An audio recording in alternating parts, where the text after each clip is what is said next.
Welcome back to this machine learning playlist.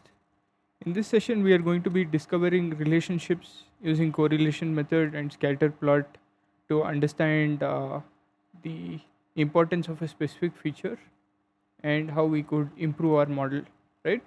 So correlation is a simple method uh, which is acting on a data frame on a numerical type values, and it can give us a relationship of two or more features, two features, like here, a medium increment value with house value and other things, right? So here you see x-axis medium increment 111 showing a positive relationship, while negative shows a negative relationship. So this is helpful in understanding which two relations help us make the most usage of a specific feature in house price prediction, right? And next thing is we are also going to be looking at scatter plot, this one right here, and different attributes and how they help us. Okay, so as always, we have done this several times with the housing data set. We inspect, look at the shape of the shape and columns of the data source, and find any information of the missing values and drop certain columns like any specific things that are not needed. So those are some things that we have already been doing.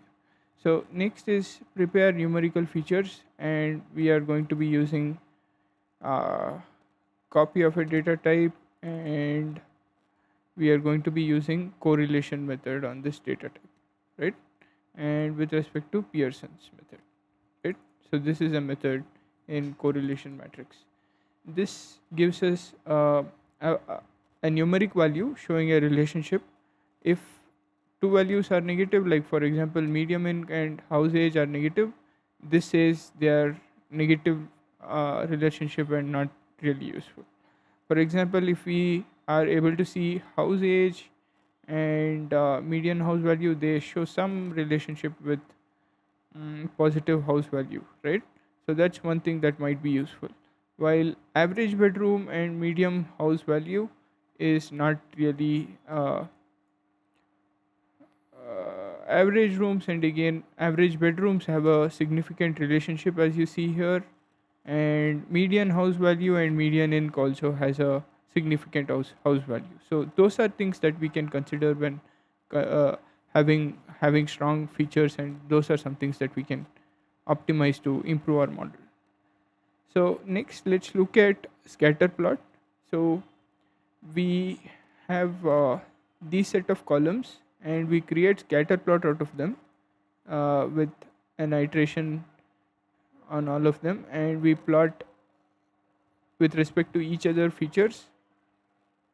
So as you see, medium inc has a histographical chart, while this one right here, medium house value, also has some significance to it, like a scattered plot growing here, while uh, house age doesn't really show us any significance, but house age with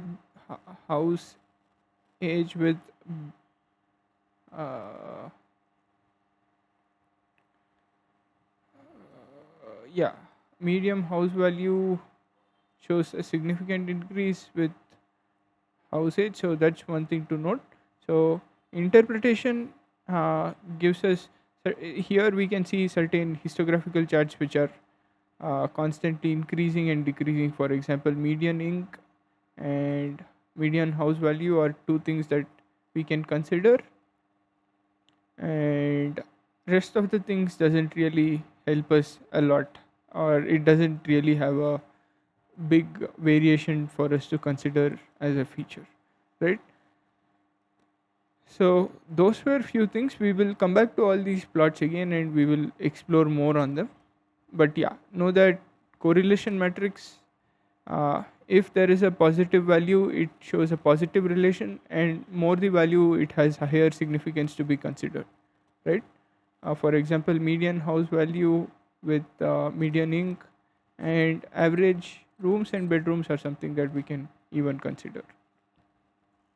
And in case of scattered plot, medianing and distribution was something that we could consider. And also house age also was something that we could consider with distribution. And yeah, those were few plots that really had significance for us to consider with features, right? These features would help us further uh, uh, build out a combination of features which might give us better output in machine learning models, right? So yeah, hope you found this video helpful. Please do post any comments or any feedback that you have for me. See you in the next learning. Thank you.